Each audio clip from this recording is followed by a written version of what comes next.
This middle class, eager to display their newfound wealth, were quick to adopt the flower as a status symbol. Nevertheless, the price of tulips initially remained relatively stable until around 1634, when French merchants began to buy tulips for their wives. Sellers began to stockpile tulips, further increasing the price and, in turn, making the tulip appear as a sound investment. So rather than planting tulips, the largely inexperienced investors began to buy tulips with the intention of reselling, and this craze began to grip the nation. This corresponded with an outbreak of plague in the Netherlands. The plague, along with the casualties caused by the 30 Years' War, created a labour shortage and increase in wages. Plus, some say the fatalism which this produced made the Dutch more inclined to take risks. The sellers found a way to keep selling for the period of the year when the plant could not be uprooted. The new merchants would trade in contracts, and this was an early form of what is now future contracts. But these contracts were not regulated and largely conducted in taverns between the two parties. So bulbs and money rarely changed hands. Instead, the buyer would only have to pay a small wine tax, around 2.5% of the trade, and he could sell the contract on for a profit later that day. This skewed the balance between risk and reward. Therefore, throughout the winter months of 1636 and 37, the price of tulips had shot through the roof. A certain species of tulip, the Viceroy, could fetch around 2,500 guilders, or around 16 and a half years' pay for a skilled worker. But the smarter traders began to see the market as unmanageable and failed to reinvest their money into it. Then, in February 1637, the bubble burst when a tulip auction in Haarlem failed to attract any buyers. The merchants who still had tulips were thrown into a panic and tried to quickly sell off these now worthless flowers, causing the price to drop significantly.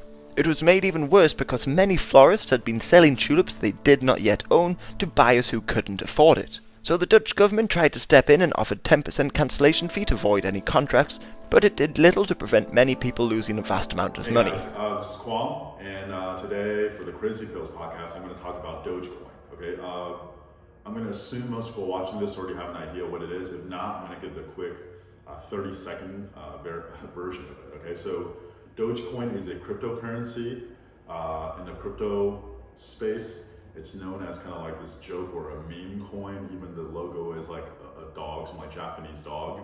It was originally created as a joke back in 2013, and then nowadays, more recently, it's been used in Reddit communities where they'll just tip other people. Okay, so originally when it was created, there was 100 billion. Just to give you for comparison, Bitcoin. When it was created, there's only going to be 21 million available. There was 100 billion Dogecoin created. It was worth like way less than a penny. So when someone would tip someone else on Reddit, but here's 10,000 Dogecoin, right? And it could be worth like $2 or something. But it's just kind of funny how you could just create any cryptocurrency you want, and then you could get a community around it.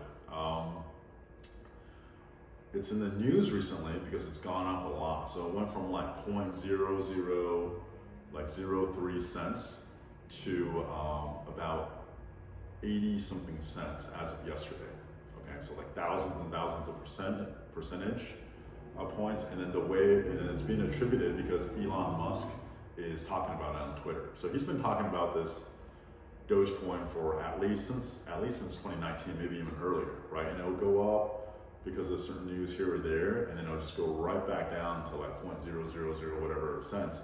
But this time it's a little bit different because like we've never seen a pump like this, and then there's a lot of people that are actually interested. Okay, so a couple of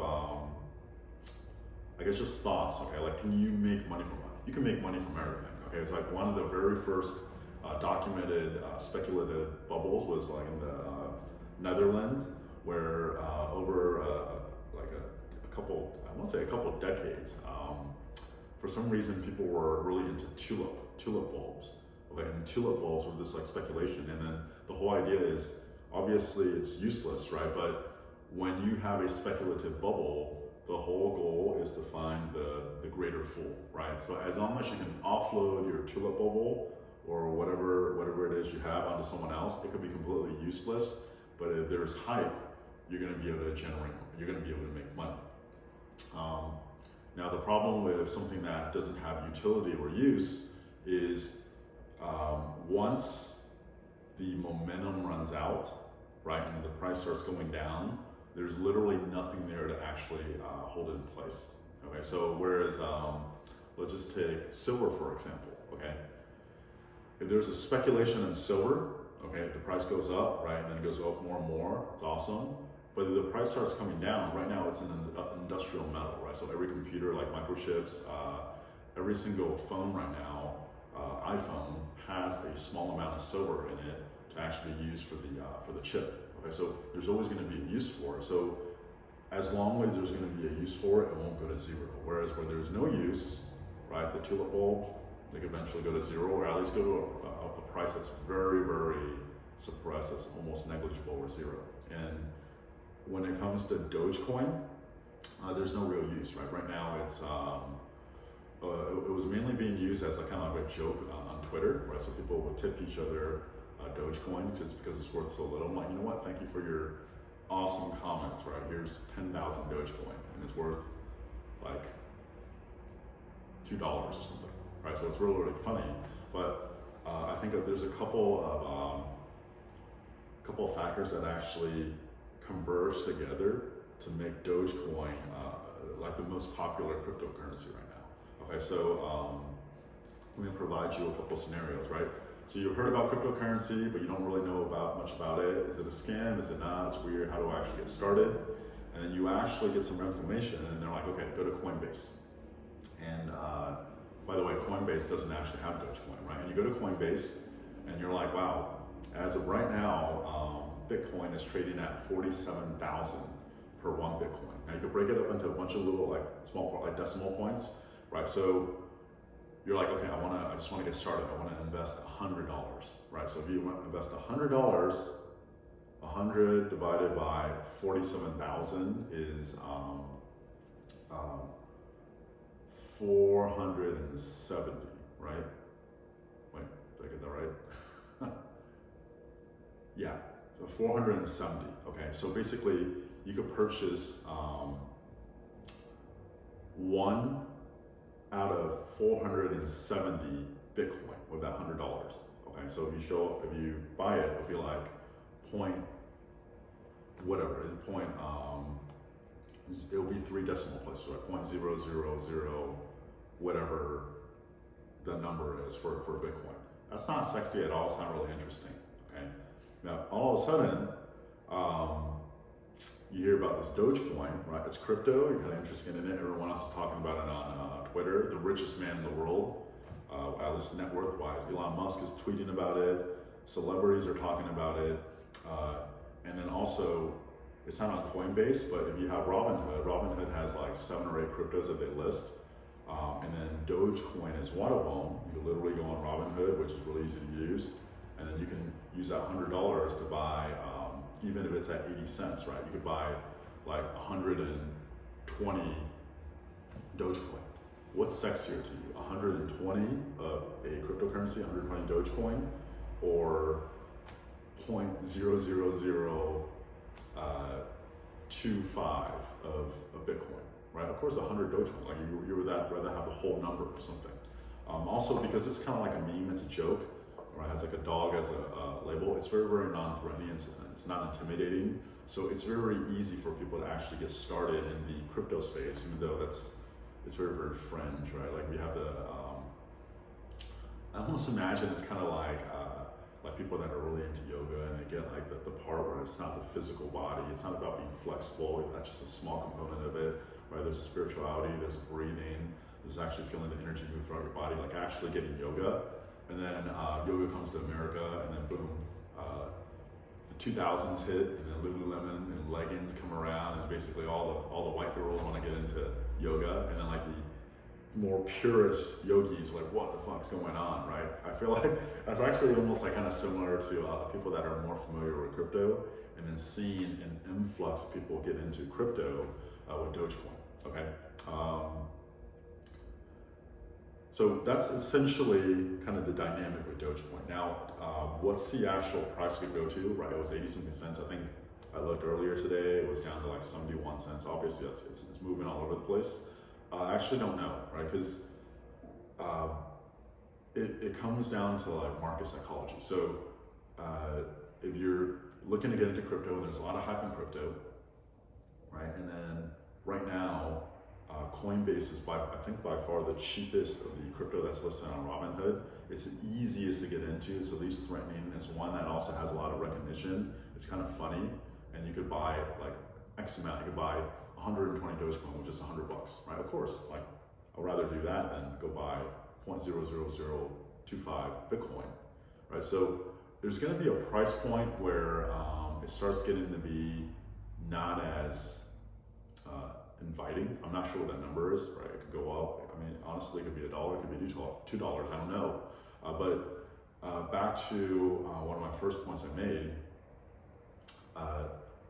Actually, I don't think I made it in this podcast. Okay, but ultimately, utility matters, and this is why usefulness or utility matters. Because if there is no actual use for it, where it's actually serving a purpose for providing some value, once the value starts going down, there's literally no backstop to actually prop the value up. Okay, actually, I think I talked about it with the Apple phone, right? So like with silver, even if the price goes down, there's always going to be a demand for silver. If Dogecoin starts going down, right? Let's just say you hold some Dogecoin and you bought it at 80 cents. Just imagine you bought Dogecoin at 80 cents and it went up to $2. Okay, feels pretty good, right? You more than doubled your money. Okay, let's just say it dropped down to 150. I think it might go up. Maybe I want to take some profits. I might save it. Let's just say it drops back down to 80 cents. That's what you bought at. Okay, you're at break even, right? What's the psychology then? Okay, what if it actually drops down to 50 cents? What if it drops down to 40 cents? Okay, there's no confidence in there, right? So you can see how the masses will start exiting, and then once people start exiting, it actually speeds up people exiting it. Now, what if Dogecoin was actually very, very useful? It's, for example, this next wave of how we're going to use the internet, okay? Because now there's so many people, we won't have enough bandwidth, but Dogecoin can actually be used to efficiently share bandwidth, and it's a sound project. There's a company backing it up. They're building relationships and infrastructure, and they're slowly making progress. You can see they're actually doing all these like cool things in the background. You're confident with the fundamentals, right? So even if the price is going down now, right, you could kind of see the macro trend of where the internet's going, and you know, even if it drops down to 40 cents now, you're confident that in like a year or two, it's actually going to be used to make the internet more efficient, so you're gonna hold. Right now, all of a sudden, it's very, very different. Okay, so my personal preference is to get into crypto that I feel like has utility, and I'm fully aware that right now during this speculative phase of cryptocurrency, right, it's kind of like we're in the dot-com bubble, anything will go up, right? So you have to not be such a purist, right? Like the people, the yogis that are judging all the white girls that get into yoga for the first time. Like, listen, at least you're getting into like some kind of version of it, right? And then as they get into it more, even if it's just like a very, very watered down version, there's an opportunity for them to find out more. And that's actually how I feel about Dogecoin. If you get into Dogecoin, it's a useless coin. It's kind of fun actually, and it's very easy. It's a very easy coin for people to get into crypto with. And then from there, there's going to be some people that start exploring the crypto space, and it's always a good thing, right? If you're a big fan of crypto technology, where it's going to go. So that's kind of my thoughts on it. Right now, as of this morning, it was about like 72 cents. If it was me personally, like looking into Dogecoin, I would actually not invest in it. Like just like recommendation. Like if I had to guess, I think it will hang out at about the 70 to 80 cents for a bit. It might drop down, might go up. It might even pump up to close to $1. But I think that dollar mark is like a psychological barrier. So even if it gets close or it goes a little bit over, I think you're gonna start seeing people sell or dump off. There's just too much potential for a huge sell-off. And then you also have to realize, right, once there's a big speculative pump into something, so Elon Musk posts about it, right? And a bunch of people speculate into it, and it comes down, and then he posts about it again. The second time he posts about it, where a bunch of people are paying attention, it's not gonna have the same effect as the first time. And then the third time is gonna have less and less. Kind of like, I own a gym, So what I notice is whenever we announce a new event, we're going to do yoga, we're going to do a gym dinner, we're going to do whatever. The very first time, we always have the most participation, and then it's almost like as time goes on, we do it again, like we're going to do monthly, we're going to do whatever. It always just seems to die out with momentum. Okay, so that first time is always when you get the most hype, and even if you try to recreate and do the exact same thing, you just don't seem to get the same kind of response. Okay, so don't buy into Dogecoin. Doesn't mean you won't make money.